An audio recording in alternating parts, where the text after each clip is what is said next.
দর্শক বন্ধুরা, আশা করি আপনারা সবাই ভালো আছেন। আজ 10/5/2024 এবং আজকে আমরা যাব দীঘাতে।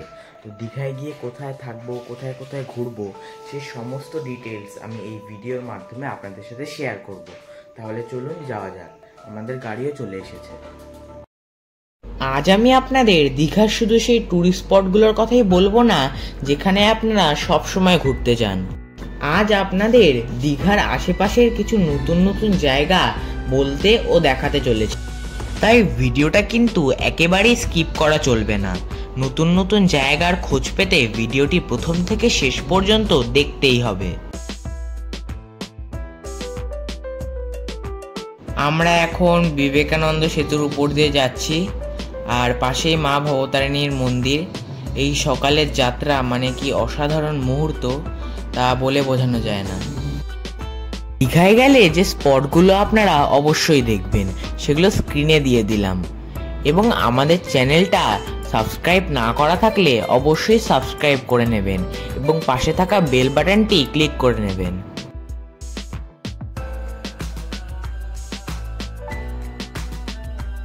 এখন সময় 8:35 আর এখন আমরা চলে এসেছি চালখোলায়। আপনারা যদি বাসে করে আসেন তাহলে এখান থেকে এসে এই রাস্তাটা ধরে আপনারা মন্দারমণি চলে যেতে পারেন। এখান থেকে মন্দারমণির দূরত্ব 9 কিলোমিটার। আর এখান থেকে বাসে করে নেমে আপনাকে এখান টোটো স্ট্যান্ড থেকে বা অটো স্ট্যান্ড থেকে অটো বা টোটো ধরে আপনাকে মন্দারমণি যেতে হবে।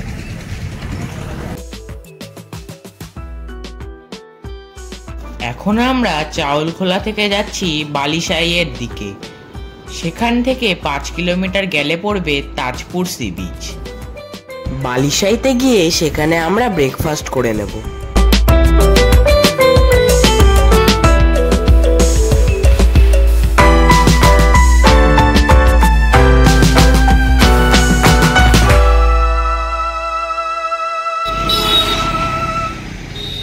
আমরা এখন আছি বালিশাইতে, আর এখান থেকে তাজপুরের দূরত্ব 5 কিলোমিটার আর দীঘার দূরত্ব 13 কিলোমিটার। আপনারা যদি বাসে করে আসেন তাহলে এখান থেকে নেমে তাজপুরে চলে যেতে পারেন। এই যে সামনে এই ধাবাটা দেখছেন, এখানেই আমরা ব্রেকফাস্ট করে নেব। আপনারা যদি চান তাহলে দীঘায় বা তাজপুরে যাওয়ার সময় এখান থেকে ব্রেকফাস্ট করে নিতে পারেন। আমরা এখান থেকে অর্ডার দিয়েছিলাম বাটার টোস্ট এবং ডিম সিদ্ধ। বালিশাই থেকে এবার আমরা শঙ্করপুরের দিকে চলেছি। আমরা তাজপুর আজকে আর গেলাম না, এখন আমরা যাচ্ছি শঙ্করপুর সি বিচে, তারপর আমরা ডাইরেক্ট দীঘায় যাব। আপনারা যদি চান তাহলে তাজপুর সি বিচ দেখে তারপর দীঘায় ঢুকতে পারেন। এর আগে আপনারা হয়তো কাঁথি থেকে রামনগর তারপর বিশ্ব বাংলার গেট হয়ে দীঘায় ঢুকেছেন, তাই না? আজ কিন্তু আমরা বিশ্ব বাংলার গেট হয়ে নয়, বরং মেরিন ড্রাইভের সৌন্দর্য উপভোগ করতে করতে একটি নতুন পথের সন্ধান দিতে দিতে দীঘায় পৌঁছাবো। এই যে সামনে আপনারা দেখতে পাচ্ছেন, এটা হলো মেরিন ড্রাইভ। এখান থেকেই মেরিন ড্রাইভ শুরু হচ্ছে। সমুদ্রের পাশ দিয়ে মেরিন ড্রাইভের এই রাস্তা নির্মাণ করা হয়েছে।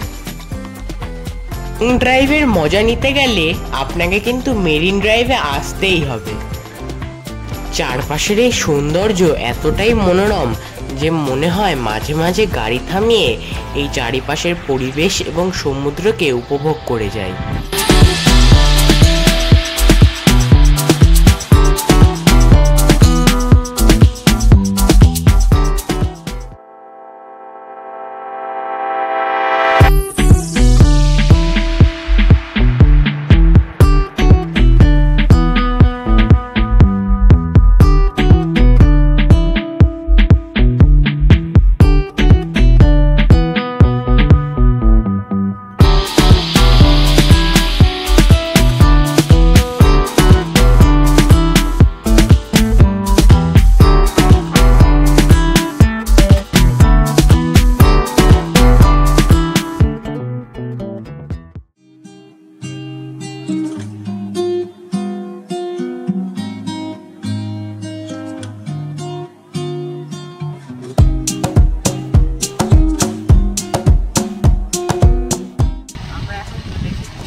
যদিও এখানে দীঘার মতো অত দোকানপাট নেই, তবুও এখানে বেশ কিছু খাবার দাবারের দোকান চোখে পড়বে।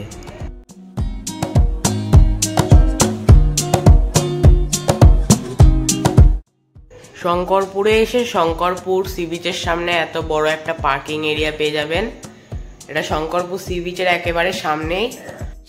আপনাকে পার্কিং এর জন্য 40 টাকা দিতে হবে।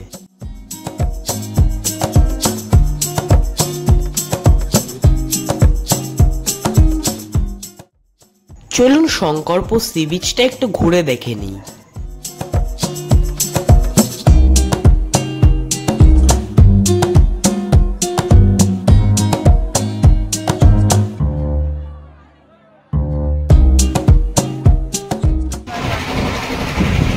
এখন সময় 9:48 আর আমরা পৌঁছে গেছি শঙ্করপুরে। এখানে খুব সুন্দর হাওয়া দিচ্ছে, তোমরা দেখতেই পাচ্ছ।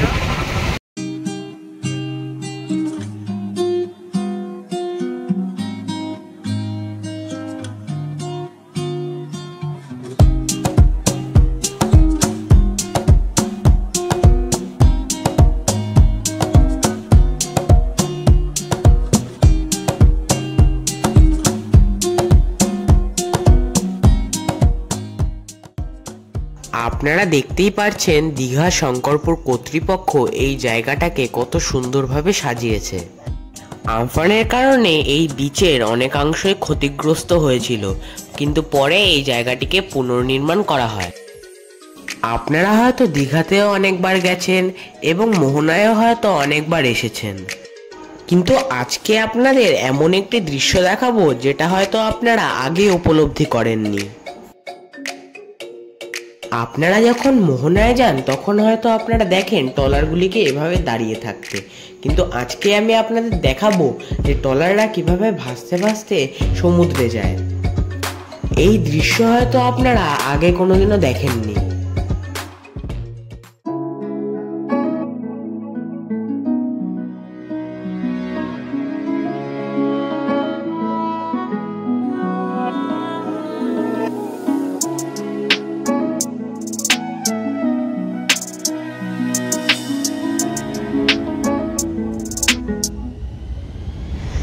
এইটা হলো মোহনা, আর এই যে ট্রলারগুলো এইখান থেকে মোহনায় যায়, আর দীঘার মোহনা হলো এটা।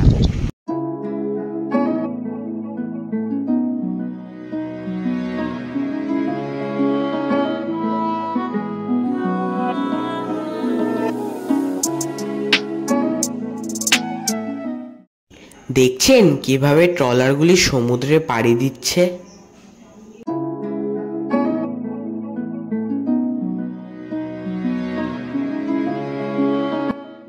এখন আমরা যাচ্ছি দীঘায় আমাদের হোটেলের দিকে। আমরা কিন্তু আগে থেকে আমাদের হোটেল বুক করে এসেছিলাম।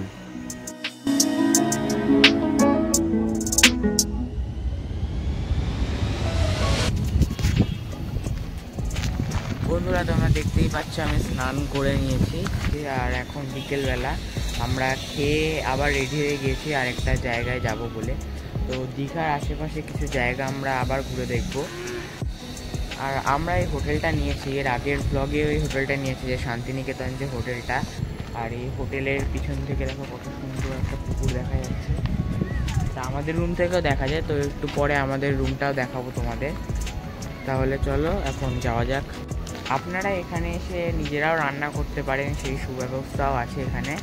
আর আপনারা চাইলে কোনো খাবার বা বিভিন্ন জিনিসপত্র এখান থেকে অর্ডার দিতে পারেন। এনারা অনেক ফ্রেন্ডলি, তো আপনাদের কোনো অসুবিধা হবে না এখানে আসলে খাওয়া দাওয়া নিয়ে।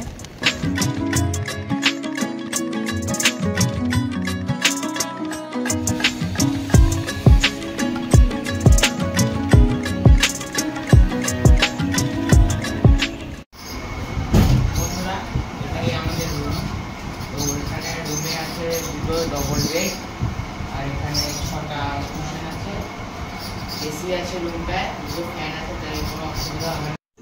এই রুমটাতে 6 থেকে 8 জন ভালোভাবেই শুতে পারবেন। এখানে একটি টেবিল রয়েছে, একটি চেয়ার, আর এখানে ড্রেসিং টেবিল।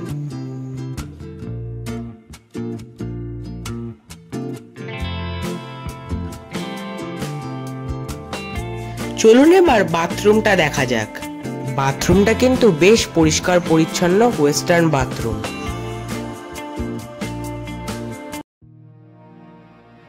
এখন সময় বিকেল 5টা। আমরা হোটেল থেকে বেরিয়ে গেছি এবং দীঘার আশেপাশের সাইট সিনগুলি করে নেব। আমরা এখন চলে এসেছি দীঘার জগন্নাথ ধামের সামনে।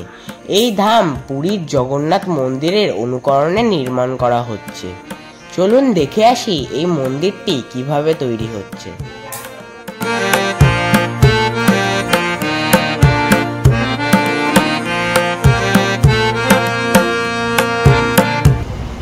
এখন আমরা আছি দীঘার জগন্নাথ ধামের সামনে। যদিও এটি এখনো নির্মাণ করা হয়নি, তবু পুরীর জগন্নাথ টেম্পেলের আদলে তৈরি মন্দিরটি 2025 সালের মধ্যে তৈরি হয়ে যাবে এবং তখন আপনারা চাইলে এটি দর্শন করতে পারেন। এখনো এর কাজ পুরোপুরি সম্পূর্ণ হয়।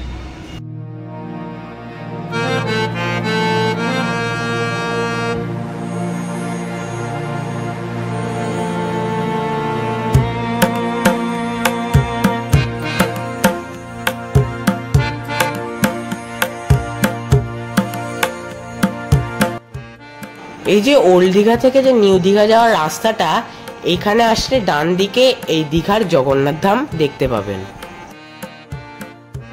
এখন আমরা এই রাস্তা ধরেই চলে যাচ্ছি ঢেউসাগরে।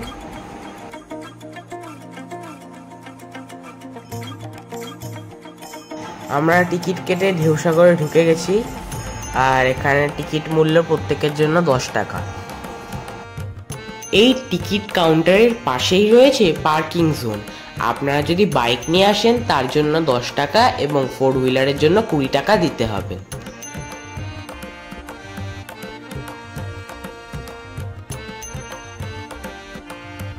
এখন ঢেউসাগরের নতুন আকর্ষণ টয় ট্রেন। এটি আপনাকে ঢেউসাগরের গেট থেকে ঢেউসাগরের ভেতর পর্যন্ত নিয়ে যাবে। এর টিকিট মূল্য 10 টাকা।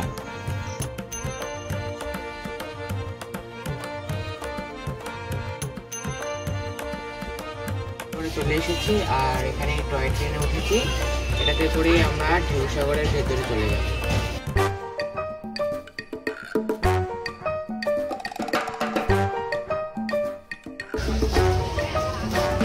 এই হলো টয় ট্রেনের টিকিট।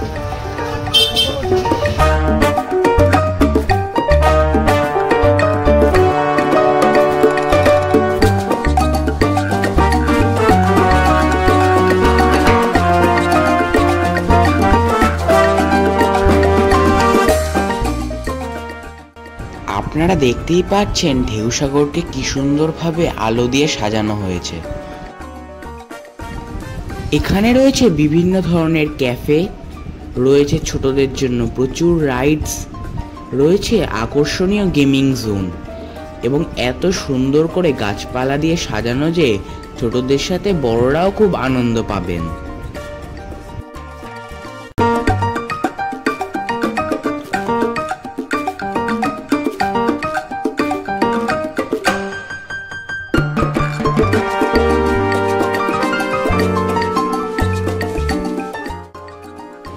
আপনি যদি টয় ট্রেনে করে আসেন তাহলে টয় ট্রেন আপনাকে এখানে ছেড়ে দেবে। এই জায়গাটি ঢেউসাগরের একটি অন্যতম আকর্ষণীয় জায়গা। এখানে ঢেউসাগর লেখাটির সাথে আপনি ফটো বা বিভিন্ন ভিডিও নিতে পারেন।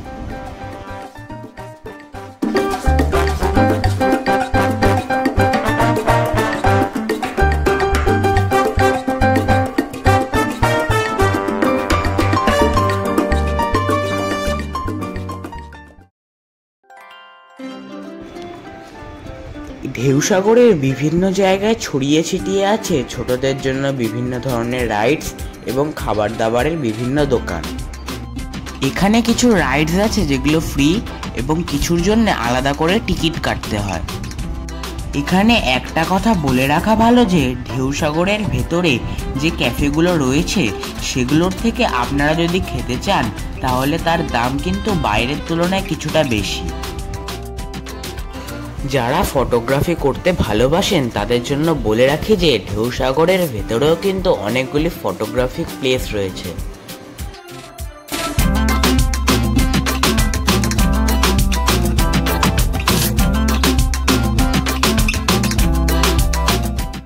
ঢেউসাগর থেকে বেরিয়ে আমরা ওল্ড দীঘায় কিছুটা সময় কাটিয়ে তারপর চলে গেলাম হোটেলে। আমরা হোটেলে পৌঁছে তাড়াতাড়ি ডিনার করে কিন্তু ঘুমিয়ে পড়ব, কারণ আমাদের সকালবেলা অনেকগুলি নতুন নতুন জায়গা কভার করতে হবে।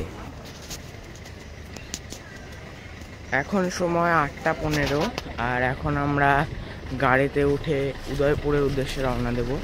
তাহলে চলো যাওয়া যাক।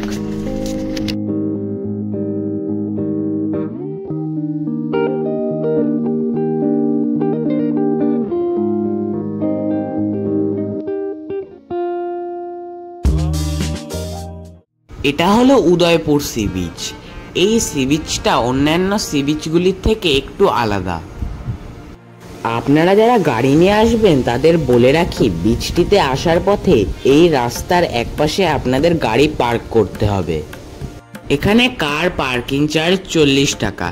আপনারা যদি গাড়ি নিয়ে আসেন তাহলে এই রাস্তা দিয়ে আসার সময় আপনারা দুই পাশে কাজু বাগান দেখতে পাবেন। আপনারা যদি উদয়পুরে এসে সরাসরি তালসারিতে নিজেরা যেতে চান তাহলেও কিন্তু এই উদয়পুর সি বিচে একটি ব্যবস্থা রয়েছে। এখানে অনেক বাইকওয়ালা থাকে যারা আপনাকে এখান থেকে বাইক চালিয়ে সি বিচের পাশ দিয়ে তালসারিতে নিয়ে যাবে, তবে তাদের জন্য আলাদা বাইক চার্জ আছে।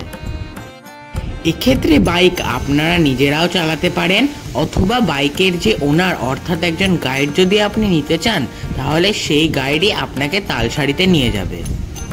আমরা এর আগে যেহেতু অনেকবারই তালসারি গেছি তাই এবার আর গেলাম না।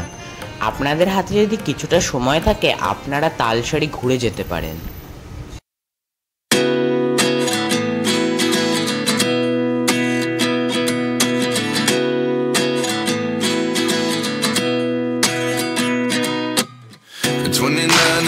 Myself wondering what did happen to the last 10.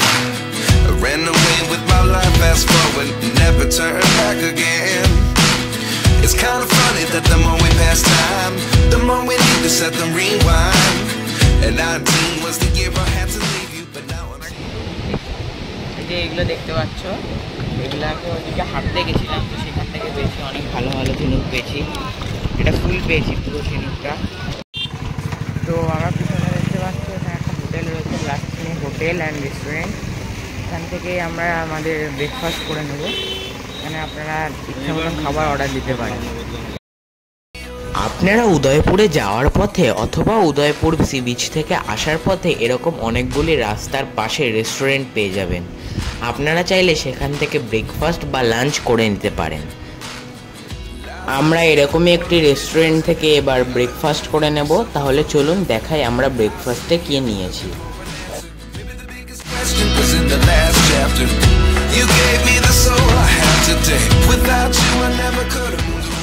দাদা ব্রেকফাস্টে কি কি পাওয়া যায় আপনাদের এখানে? আলু পরোটা, পেঁঠা পরোটা, লাচ্ছা পরোটা, ঘুগনি মুড়ি, ডিম টোস্ট, বাটার টোস্ট, ধোসা হবে, ইডলি হবে, বড়া হবে। তো অনেক কিছুই ব্রেকফাস্টে যে যার পছন্দ মতন খেতে পারে। হ্যাঁ, আর আচ্ছা। তারপরে লাঞ্চের ব্যবস্থা আছে।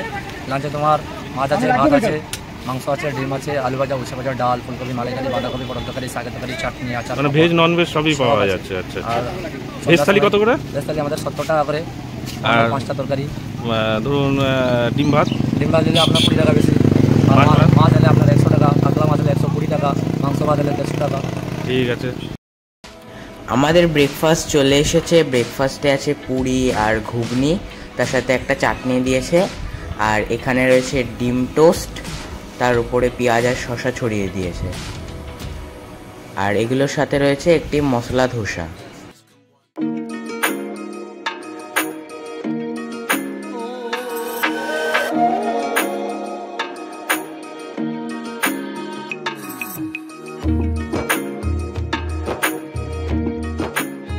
আপনারা যদি উদয়পুর থেকে এই রাস্তা ধরে আসেন তাহলে আপনারা এখানে একটি অ্যাকোয়াকালচার ফার্ম দেখতে পাবেন।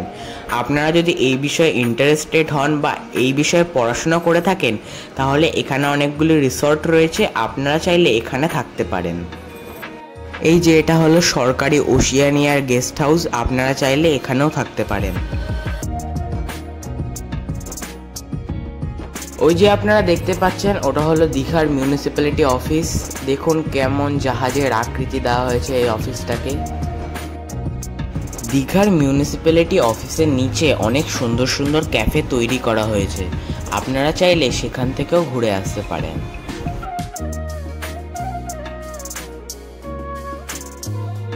এবার আমরা চলে এসেছি দীঘার ফেমাস নেহেরু মার্কেটে। এবার আমরা যেহেতু মোহনা থেকে কোনো মাছ কিনে নিই, তাই আমরা নেহেরু মার্কেট থেকে মাছ কিনে নিয়ে হোটেলে যাব।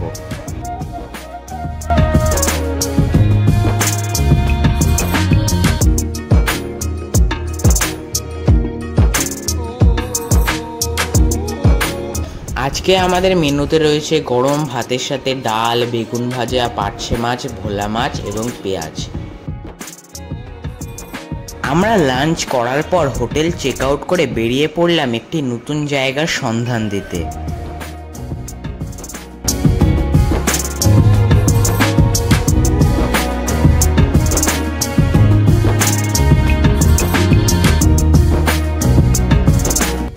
এই সামনেই দেখতে পাচ্ছেন বিশ্ব বাংলার গেট। আমরা কিন্তু আসার সময় মেরিন ড্রাইভ হয়ে এসেছিলাম, কিন্তু যাওয়ার সময় আমরা বিশ্ব বাংলার গেট হয়েই যাব।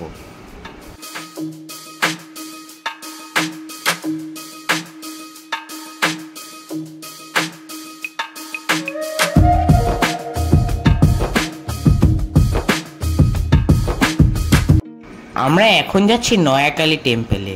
দীঘার বিশ্ব বাংলার গেট পেরিয়ে বাঁদিকে একটি রাস্তা পড়বে, সেই রাস্তা ধরে গেলেই একটি ব্রিজ পড়বে এবং সেই ব্রিজটা পার করার সাথে সাথেই দেখতে পাবেন একটি সাদা রঙের মন্দির। যদিও মন্দিরের চারিপাশে এখনও কনস্ট্রাকশন চলছে, তবুও পুজো পাঠ এবং ভোগ বিতরণ এখনও এই মন্দিরে হয়।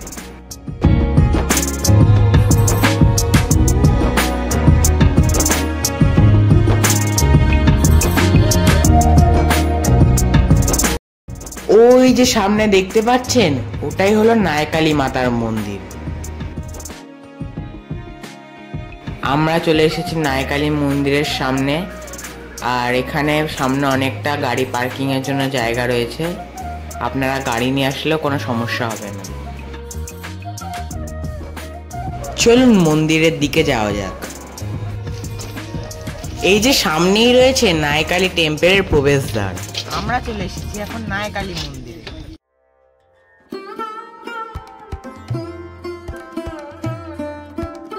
এই জায়গাটা দেখতেই পাচ্ছেন এখনো কনস্ট্রাকশনের কাজ চলছে, এখনো এই জায়গাটা ঠিকভাবে নির্মাণ হয়নি, আর কিছুদিনের মধ্যেই এই জায়গাটা পুরোপুরি তৈরি হয়ে যাবে।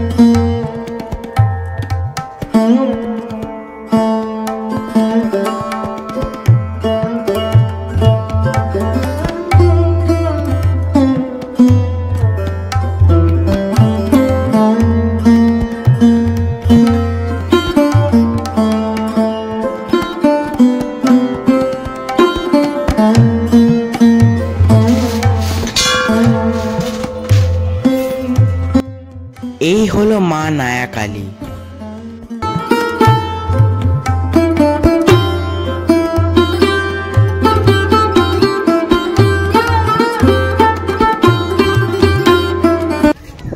আমরা এখন আছি নয়াকালী মন্দিরে। আপনি চাইলে দীঘা থেকে শঙ্করপুর যাওয়ার সময় বা শঙ্করপুর থেকে দীঘায় যাওয়ার সময় এই মন্দির দর্শন করতে পারেন। আর এই হলো এই মন্দিরটা, পেছনে দেখতে পাচ্ছেন। আর এখানে একটা পুকুর রয়েছে, এখানে একটা পার্কের মতো করা রয়েছে, এখানে অনেক দর্শনার্থী এখানে বিশ্রাম নিচ্ছে।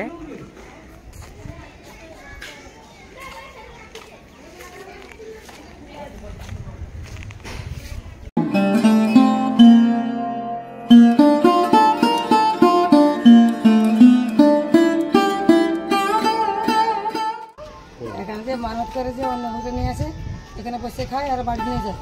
আর এখানে কমিটিতে 4 দিন রান্না হয়। অন্য ভোগটা শনিবার, রোববার, সোমবার, মঙ্গলবার রান্না হয়। প্রতিদিন 5টা হয়। আর যে মানত করে খিচুড়ি নিয়ে আসে।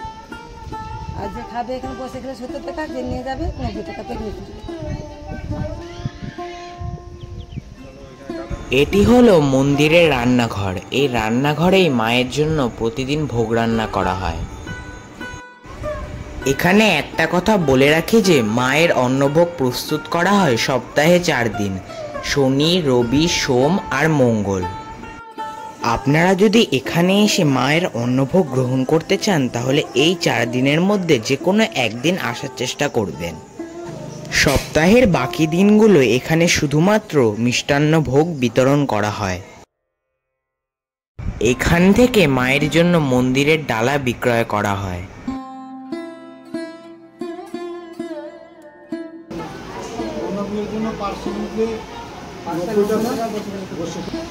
এইসব ভোগগুলোই আছে, এই ভোগগুলোই পুজো দেওয়া আছে।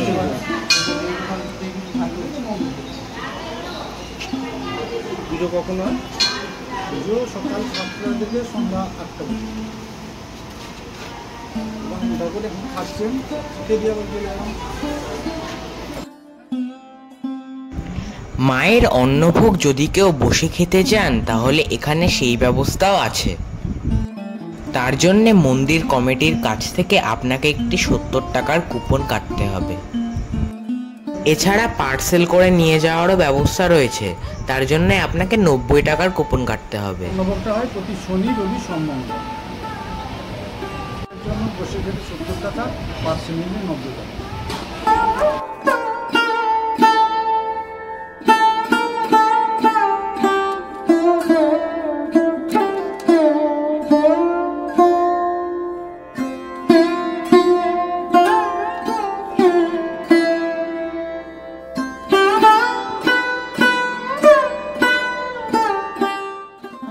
চলুন মায়ের আবির্ভাবের কাহিনী এখানকার পুরোহিত মশাইয়ের কাছ থেকে জেনে নিই। আনুমানিক 300-400 বছর হতে যাচ্ছে মায়ের আবির্ভাব। হ্যাঁ, নাই মানে নৌকোর উপর কালি নাই, কালি গর্ভগৃহে নৌকো আছে আর কি। মায়ের আদিশিলা নিচে আছে, আদিশিলাটা মায়ের যে কলেবর বিগ্রহটা হচ্ছে বেল গাছ থেকে আবির্ভাব স্বপ্নে আসা। হ্যাঁ, মায়ের চত্বরটা কখনো অন্যান্য সমুদ্র জল আসে না, প্রবেশ করে না আর কি এই চত্বরটা, বাকি সব ভরে যায় আর কি। আর যারা মৎস্যজীবীরা মাছ ধরতে যায় এখানে পর্যন্ত না দিয়ে কখনো বেরোতে পারবে না। হ্যাঁ, বা অঘটন বিঘ্ন ঘটে যাবে। মায়ের মাহাত্ম অনেক আছে, এমনকি মায়ের পুকুরে জলটাও মিষ্টি বরাবর। ঝড় বা বন্যার কারণে চারিদিকে জলমগ্ন হয়ে গেলেও মায়ের মন্দির চত্বরে কখনো সমুদ্রের জল চলে আসেনি। এইভাবেই পুরোহিত মশাইয়ের মুখ থেকে মায়ের অপরূপ কাহিনী শুনে মনটা ভক্তিতে ভরে গেল। আমাদেরকে একটা স্লিপ দিয়েছিল ওখান থেকে, আর এখানে অন্নভোগ দিয়েছে স্লিপটা দেখানোর পরে। তাহলে চলুন এখন আমরা গাড়িতে উঠে যাব এবং মন্দারমণির উদ্দেশ্যে রওনা দেব। নয়াকালী টেম্পল থেকে বেরিয়ে এখন আমরা মন্দারমণির উদ্দেশ্যে রওনা দিয়েছি। দীঘা থেকে মন্দারমণির দূরত্ব প্রায় 30 কিলোমিটার, যেতে লাগবে প্রায় 1 ঘন্টা।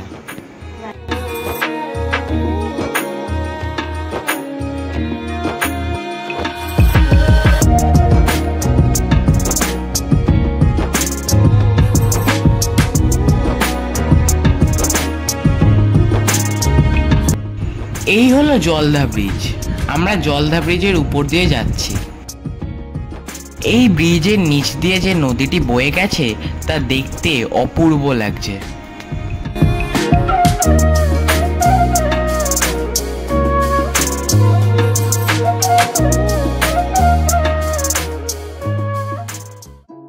আমরা এখন চলে এসেছি মন্দারমণির দাঁতন পাত্র সি বিচে।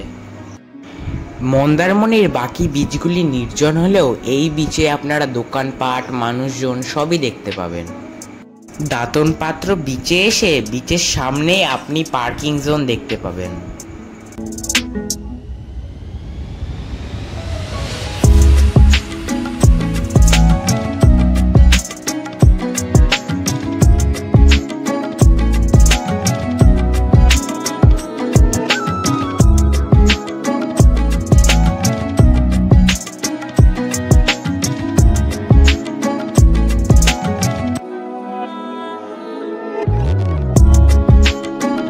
এখানে একটি বড় শৌচালয় রয়েছে, আপনারা যদি এই বিচে স্নান করেন তাহলে এই শৌচালয়টি ইউজ করতে পারেন। এখানে দেখতে পাচ্ছেন ওল্ড দীঘার মতো ভালোই মার্কেট আছে এখানে। রাত্রিবেলা আসলে বেশ জমজমাট লাগবে জায়গাটা।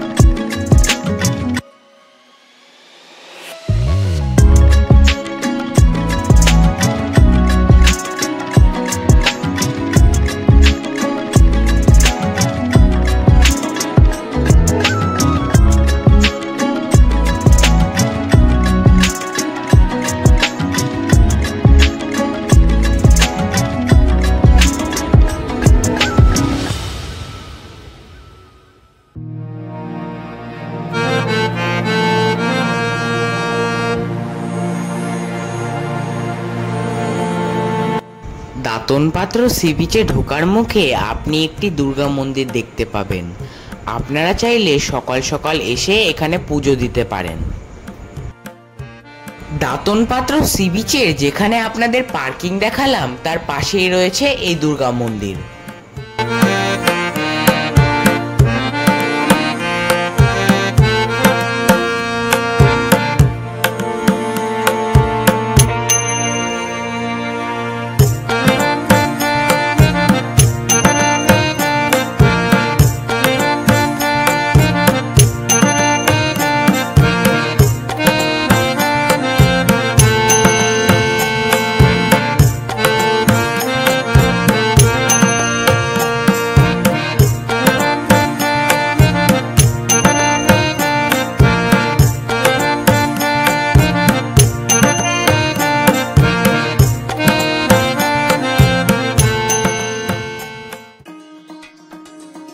আমরা এখন মন্দারমণি থেকে বেরিয়ে গিয়েছি এবং আমরা কাঁথি হয়ে কলকাতার উদ্দেশ্যে রওনা দেব।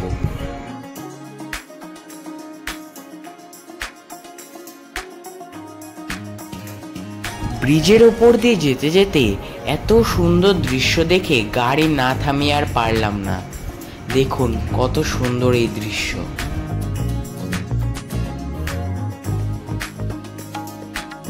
এই ভিডিওটা এই পর্যন্তই। আশা করি দীঘার নতুন নতুন জায়গাগুলির সন্ধান আমরা এই ভিডিওটার মাধ্যমে দিতে পেরেছি। এরকমই আরও নতুন নতুন জায়গার সন্ধান পাওয়ার জন্যে আমাদের চ্যানেলটিকে সাবস্ক্রাইব করে পাশে থাকা বেল বাটনটি ক্লিক করে দিন। এবং আপনাদের যদি এই ভিডিওটি ভালো লেগে থাকে তাহলে অবশ্যই লাইক এবং অনেক অনেক শেয়ার করুন। আর কিছু জানার থাকলে অবশ্যই কমেন্ট করে জানাবেন।